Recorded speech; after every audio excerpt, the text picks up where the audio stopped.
Thank you for coming. Today's webinar is Japan's legal framework on earthquake mitigation strategy.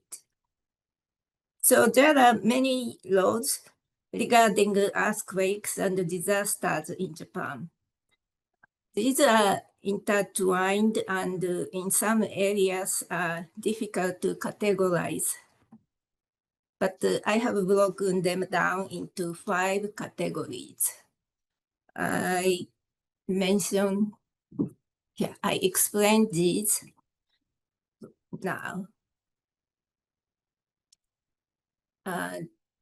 So this is the specific earthquake and tsunami laws at a glance.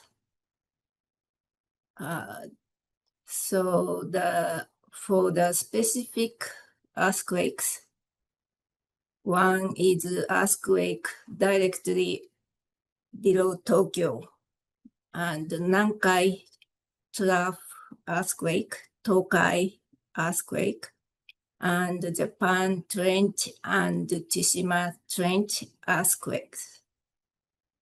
And there are 2 tsunami laws. And for the not a specific earthquake, but for all over these earthquake laws, there is an act on special measures concerning earthquake disaster management.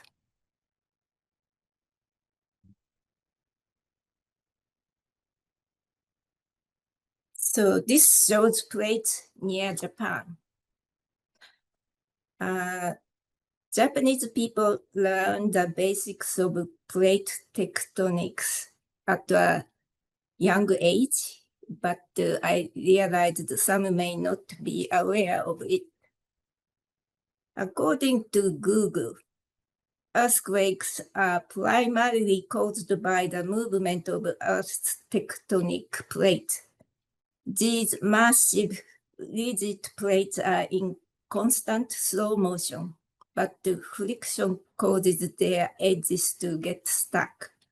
When the built-up stress from this friction exceeds the friction's strength, the plate suddenly slips, releasing energy in the form of seismic waves that travel through the crust, resulting in the ground shaking of an earthquake.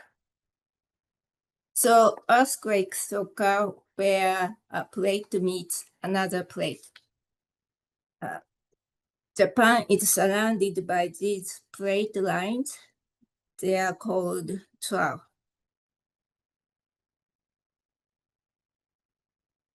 This is a copy of U.S. Geological Survey's website.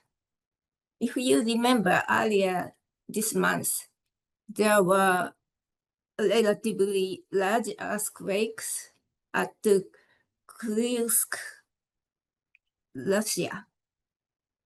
And that made some news. And as you see, these Japan trough is extended and it leads to Far East Russia. And then another trough go to Alaska.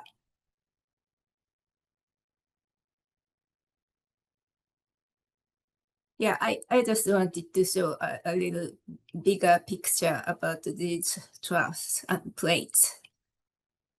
And this is another USGS website, copy of the web page, and 10 largest earthquakes ever recorded. It looks the Biobío of Chile is the most dangerous place concerning earthquake, because number 1 and number 6 both happened there. And Japan's 2011 Great East Japan earthquake is number 4. That was quite big earthquake.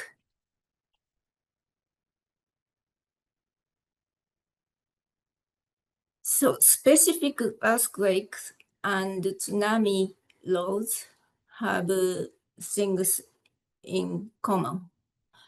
Uh, they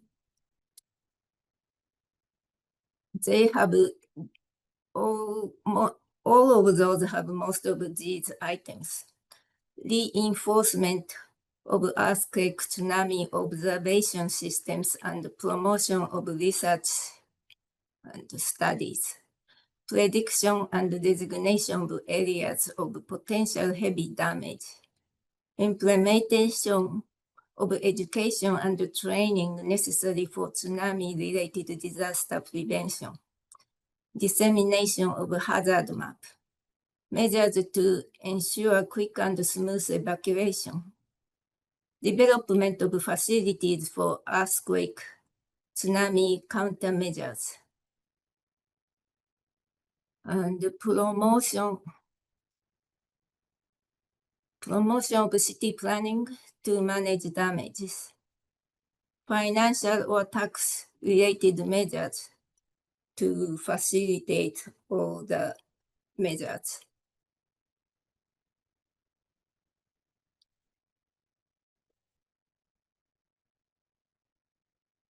I think I can say currently the most feared earthquake in Japan is the Nankai earthquake, Nankai Trough earthquake. In this Nankai Trough earthquake law, in addition or including the items mentioned in the previous slide, there is the structure of law is like this. Designation of area promoting disaster prevention measures. Creation of a basic plan for promoting disaster prevention measures. Designation of areas for special reinforcement of evacuation measures for the tsunami. Creation of an emergency business plan for tsunami evacuation. And special financial measures for relevant project.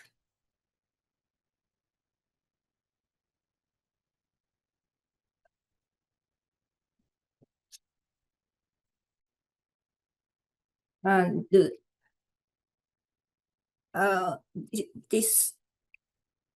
earthquake directly under Tokyo is a little bit special because Tokyo is a capital and Tokyo must maintain the central functions of the capital. So in addition to previous items, this law prescribes the formation of an emergency response implementation plan related to the maintenance of the central administrative function and the designation of districts for infrastructure development for the maintenance of the central administrative functions of the capital. And there is a system to certificate infrastructure development plan. Also, Tokyo is such a huge city. They have another special issue because those mega cities like Tokyo, houses are crowded together and a huge number of people are there. So disaster management is particularly difficult.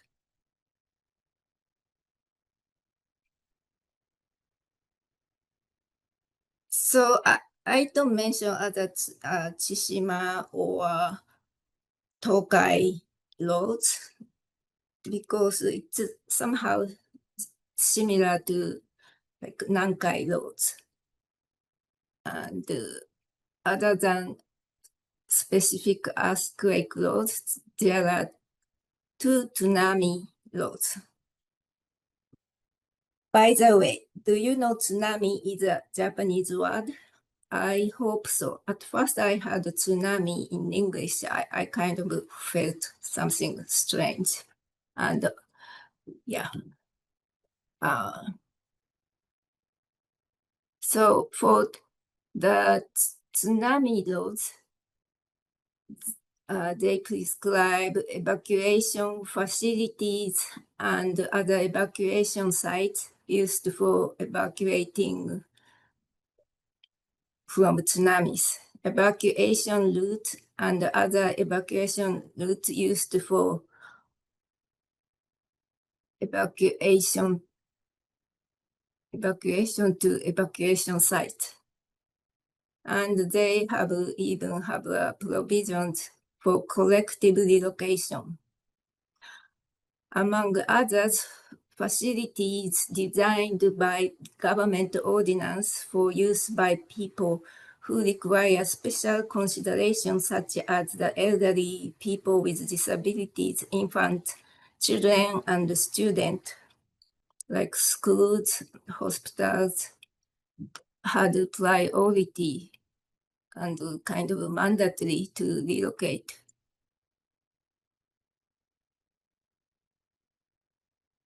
There is another special law related to group relocation. There is an act on special national financial measures for project promoting group relocation for disaster prevention. So this is mainly for the financial support.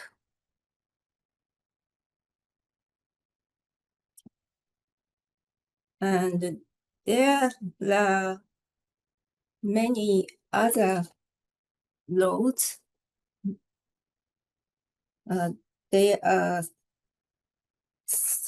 intertwined with other laws. I mean, the laws I talked about.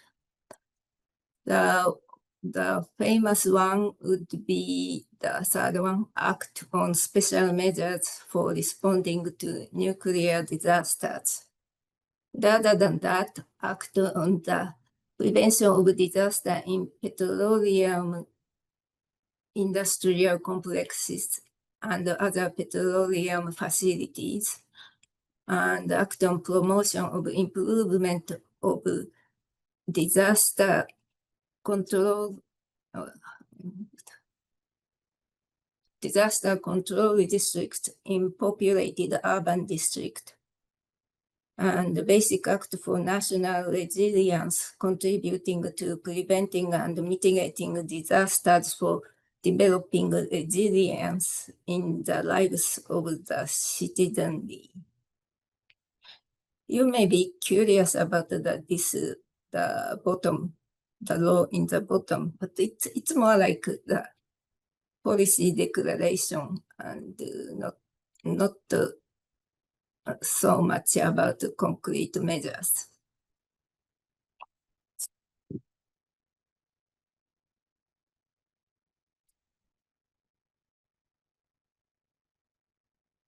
For disaster management, the Central Disaster Prevention Council has very important roles. The Central Disaster Prevention Council is one of the Cabinet's important policy councils and is composed of all Cabinet ministers, including the Prime Minister, representatives of designated public institutions, and academic experts. It is responsible for formulating the basic disaster prevention plan and deliberating on important matters related to disaster prevention. The Council is consulted with all national disaster management plans and designation of dangerous areas and policy makings.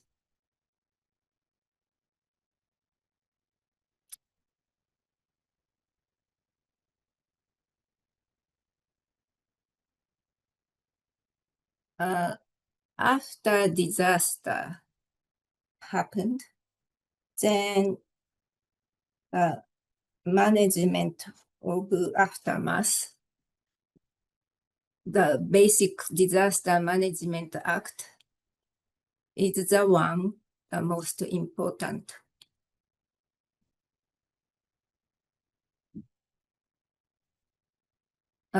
So under this act, government should have, all levels of government should have disaster prevention plans.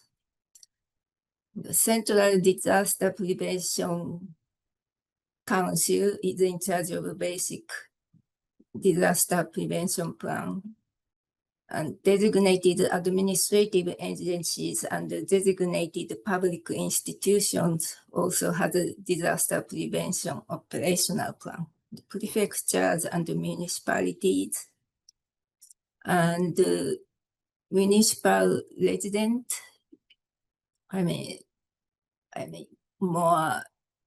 municipal ward or district has also prevention plans.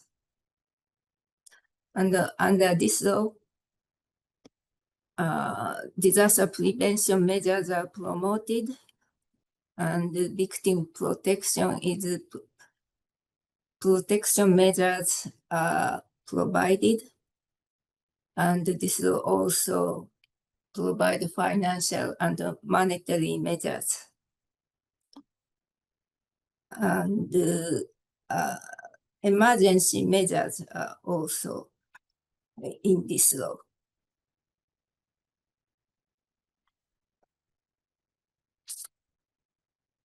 Next is the building code. This is a copy from the Ministry of Land Infrastructure and Transport. You see there are 6 pigs.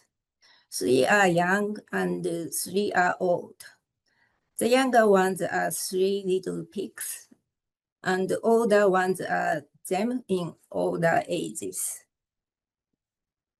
According to Google, the 3 little pigs is a classic fable about 3 pigs who built houses of straw, sticks, and bricks, respectively, with the 3rd pig's brick house being the only one strong enough to withstand the big bad wolf's attempt to blow it down. The story illustrates the moral that hard work and careful planning lead to lasting success, while shortcuts lead to failure. It is a perfect story for promotion of earthquake-resistant buildings.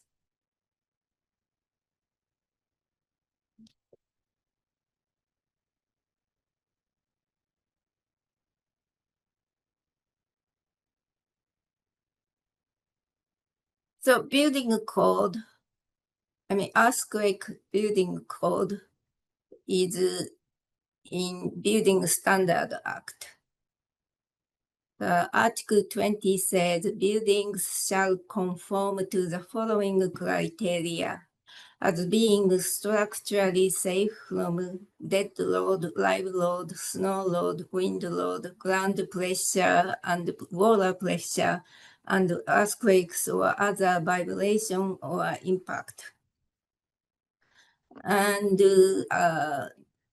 the standards are different by building height. Buildings higher than 60 meters, that is 197 feet, 15 to 20-story buildings. Higher building need more strength, so standards are different. And buildings up to 60 meters in height, standards are not one. There are various factors. if building was made of what and how many stories, what's the height or how many square meters. Its structure method shall be approved by the Ministry of Land Infrastructure and Transport as a structural method of which safety has been confirmed by structural calculations that conform with criteria specified by cabinet order, such as clarifying forces and deformation produced continuously in each part of building by load and external forces. So details are under Building Standard Act Enforcement Order.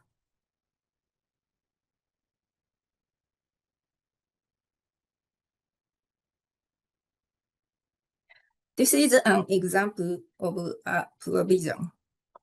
I don't understand this in either Japanese or in English. I just wanted to show how it looked like.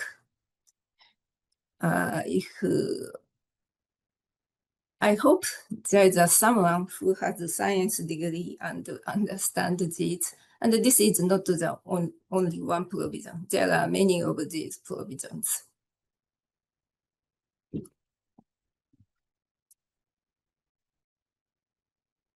Earthquake building code has been reinforced several times, typically after a large earthquake hit Japan and destroyed some buildings. First code was enacted in 1919. And after the Second World War, the more solid standards were created.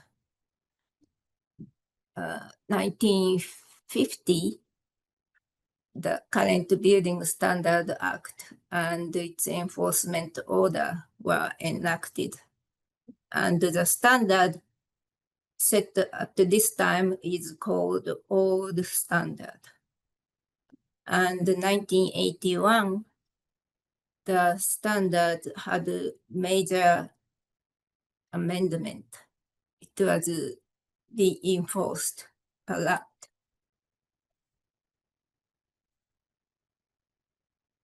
Also, it's not a building code, but Act on Promotion of Seismic Retrofit of Buildings and Act on Promotion of Housing Quality Assurance promote the building to conform with current standards.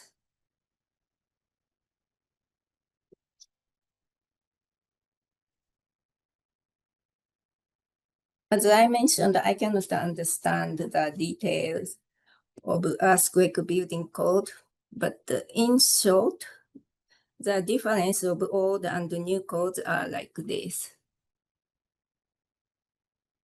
Under old standard,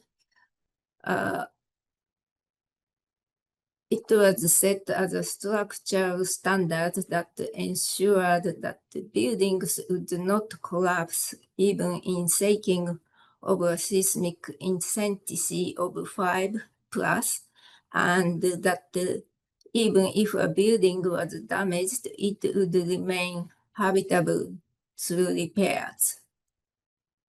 But the new standard imposed June 1st, 1981, it sets structural standards to ensure that the buildings do not collapse even when subjected to shaking of seismic intensity levels between 6 plus and 7.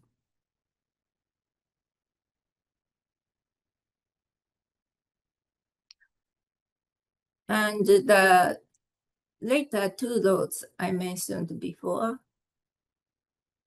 these promote the building to fit in current standard.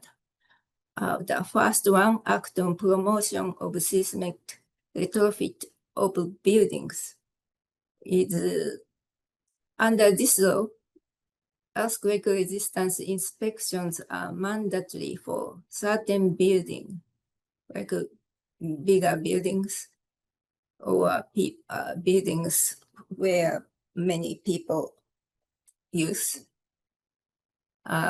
Whose construction began before May 31st, 1981. So the buildings that all the standard applied. And also there are tests how the buildings, how much building is strong and the current state of the building. Those tests are also promoted under this law. The other law is Act on Promotion of Housing Quality Assurance. The seller of a newly constructed home will be liable for a 10-year warranty against defects in the main structural parts and parts that prevent rainwater intrusion. And I think important part is missing, and earthquake damage or earthquake by force or vibration.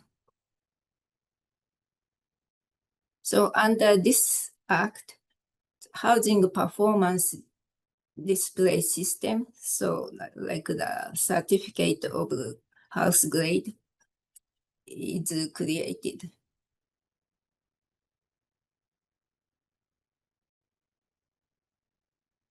This is an illustration, and I missed the credit for this illustration, but this is from the J Stage article, authored Tsuneo Okada, Development and Present Status of Seismic Evaluation and Seismic Retrofit of Existing Reinforced Concrete Buildings in Japan. I will add the credit before this slide will be published. But this is a government website. J-Stage is a platform for scholarly publications created by Japan Science and Technology Agency. So also I can't explain, but you see how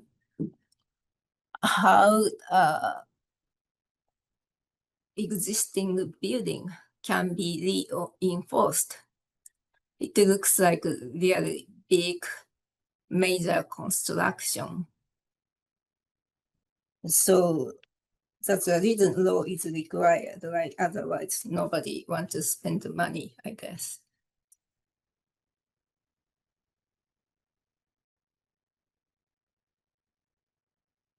There is an earthquake insurance in Japan.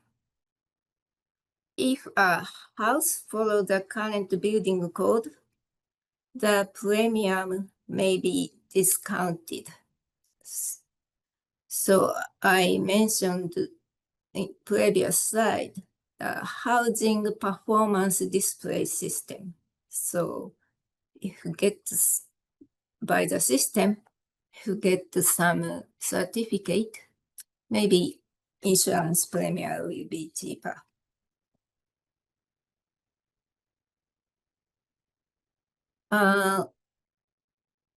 Earthquake insurance covers residential buildings and household goods. Fire insurance does not cover damage caused by fires caused by an earthquake. Earthquake insurance is contracted as an add-on to fire insurance, so it is a prerequisite to having fire insurance. Earthquake insurance is made possible by the government reinsuring large earthquake losses that exceed a certain amount of the earthquake insurance liability borne by private insurance companies.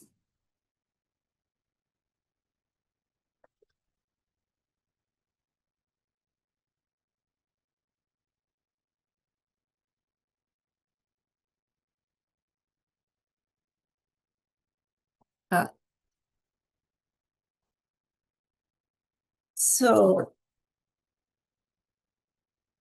I said all the things today, but at the end, the most important thing is evacuation. So you must know the area surrounding you and the evacuation route to safer place. Actually, currently, government and the people in Japan are very serious about this. And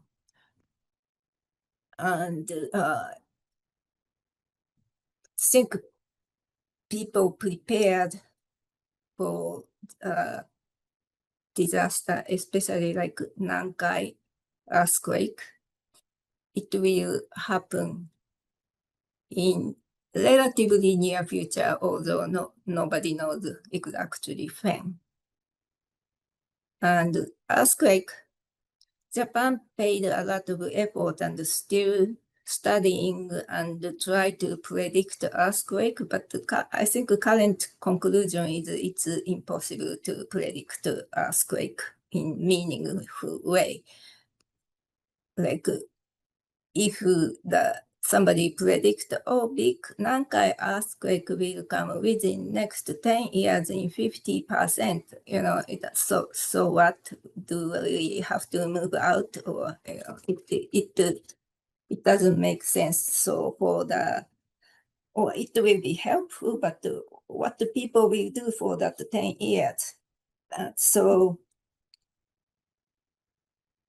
And prevention, like building code is so important,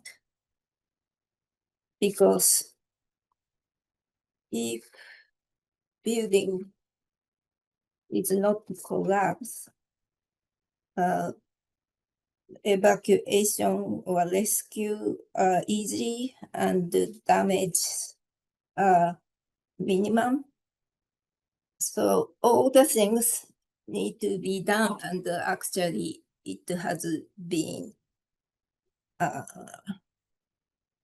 done in Japan. But to protect somebody's life or reduce the loss of lives, just individuals should know. So how to evacuate, how to survive. So in Japan, actually, even for tourists nowadays, government try to disseminate information about the risks of earthquake and evacuation. And now many people go to Japan, and if you go to Japan, please pay attention to those evacuation plans.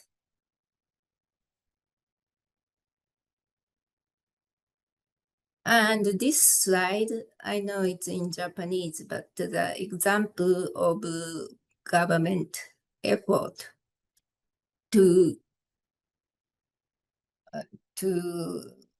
promote the preparation against earthquake disaster.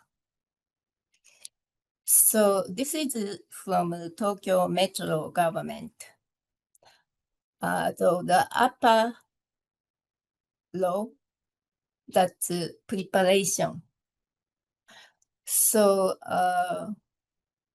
secure furniture. Yeah, in Japan, like tall bookshelves, probably like has a bolt to the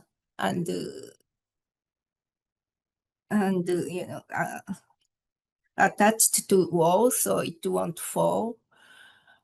And when I like in US hotels, hotel rooms has like a piece of art above the bed.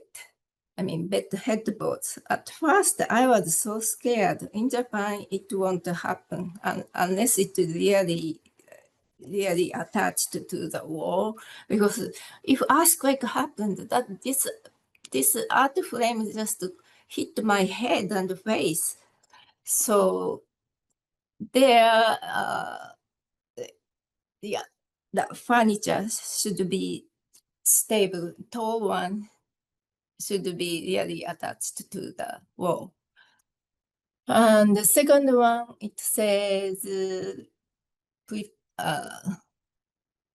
make a house safe, so prevent injury at the time of earthquake, and confirm if house and fence are strong enough.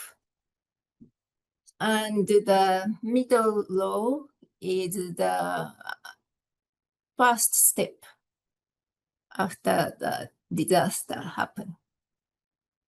Always prepare to extinguish fire, because fire also usually accompany earthquake. And all the middle one is also the preparation against fire, and the right one is prepare the emergency kit, like battery, radio, food, water. And the third one, more preparation. The discussion is needed how to evacuate and where to go among family.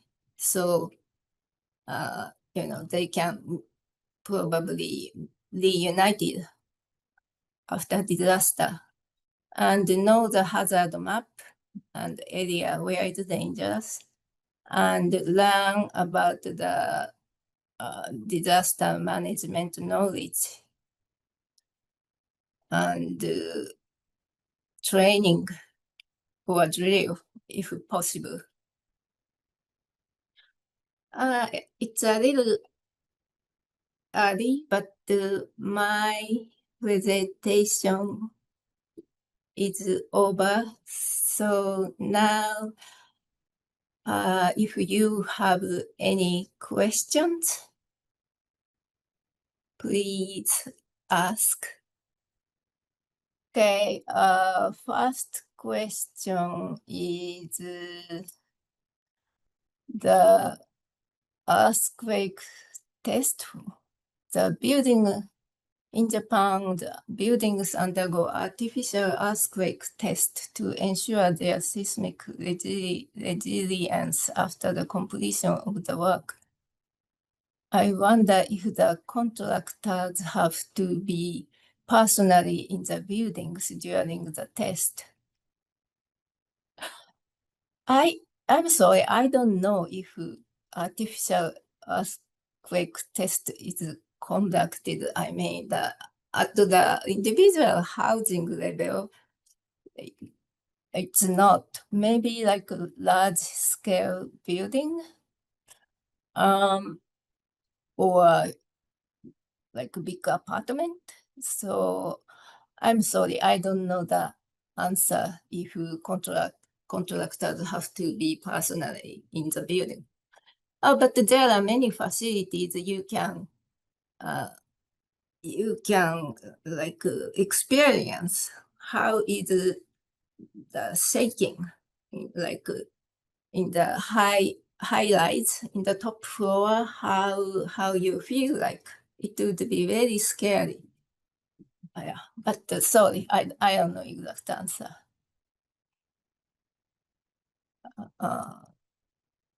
The next question is, I'm sorry, the first person, I didn't call the name, but from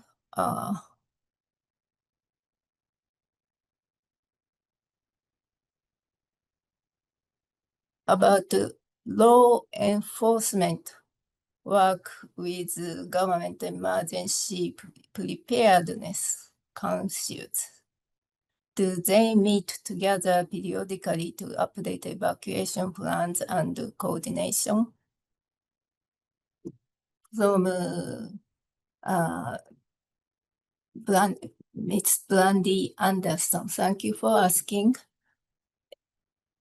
Yes, law enforcement, police white paper has the section of disaster preparedness. And a few years ago, even had like, earthquake management. And they are involved in emergency plans and because they are the first responders and they should like regulate traffic or a lot of things they should do. So they are involved in the planning and so exactly how often, I don't know, but they are member of the planning team and deeply involved in the management or preparedness.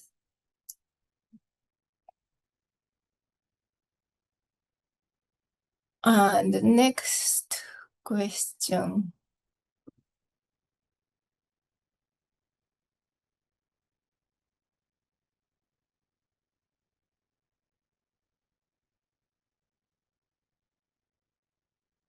This question is Professor Jeffrey Labers. Thank you for coming, Professor. About the retrofitting of the building under old standard. Yeah, great question. About the number. Yeah, as I said at the end, we can't predict or prevent an earthquake. So what we can do is prepare and do very important part is retrofitting old buildings to the newer standard. And I saw the number, but I didn't print out and I can get to the information. But they really try hard to make near 100% all buildings will be safe. So like 10 years ago, the percentage was lower, but I think currently like more than 50% and in the government plan in like by 2030, it should be near like 90 something percent. So they are very serious about this. And inspection for compliance. And like in one law, so the law to promote retrofitting of the new standard. Under that law, there is some inspection and comply. I mean, there are inspection by government, and especially, I don't know, individual houses, but especially like buildings, public buildings, and buildings with many people use. Those are inspected and compliance. There is an effort of serious enforcement.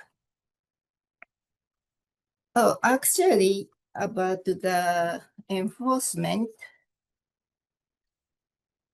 there are, again, according to Google, countries that are known for having strict building code to counter earthquake, United States, Japan, Chile, New Zealand, China, Turkey, and India. Google said, sorry if I missed some country. And but on the other hand, if you remember, there was a big earthquake in Turkey, and many cities building code were not really enforced. But I read one story in one town. The mayor was very stubborn, or supposed to be, but stubborn and never compromised that building code, anti-earthquake building code, and that town, the damage was compared with other towns, much less damage. And yeah, enforcement is really important. Also, earlier this year, there was a big earthquake in Myanmar.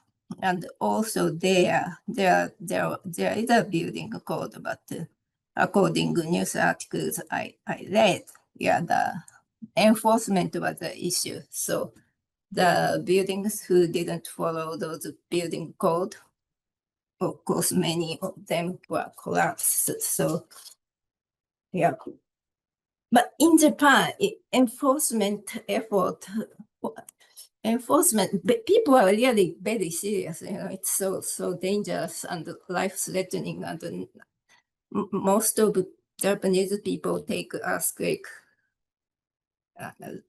less seriously, or they take it very seriously.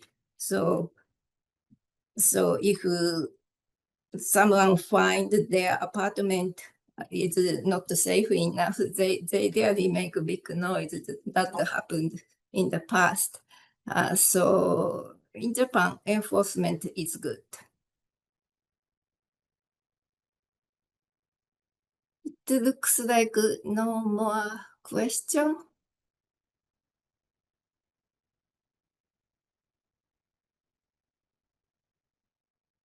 Barbara, so this is the end? Yep, I don't see any questions. Okay.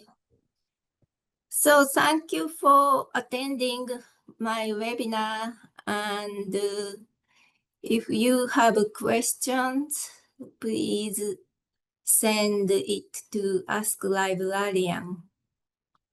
And Professor Labad, if you really want numbers of those percentage of buildings enforced, yeah, I saw that somewhere, so I can send it to you.